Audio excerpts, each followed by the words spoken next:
عسلامة يا أصدقاء ومرحبا بكم. أول تعليق وقرار من الفنان محمد جبيلي يعلنه أمام الجمهور بعد انتشار فيديو له خلافه مع طريقته إيناس بن كيليني، والفيديو اللي صورته بدون علمه انتشر على منصات التواصل الاجتماعي وخاصة موقع فيسبوك مقطع فيديو يظهر شجارا بين الفنان محمد جبيلي وطليقته، وذلك خلال محاولتها لنقل أثاثها من منزل كانوا يعيشون فيه العائلة بأكملها سابقا. وقد أصر محمد جبيلي على حضور عدل منفذ لتوثيق عملية إخراج الأثاث ووضعه في شاحنة، وهو ما قُبل برفض من طليقته، ما قامش بحتى حاجة معناتها تخليه يحشم.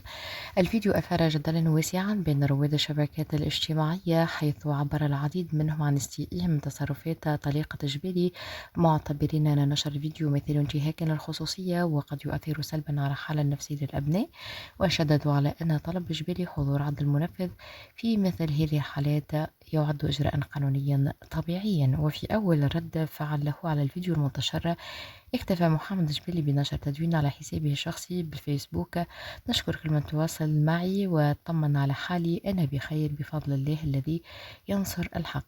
وأضاف: أعلم أن التشهير يعاقب عليه القانون، لكن حينما أرى أولادي أقول إن أمهم بينها وبين مولاها.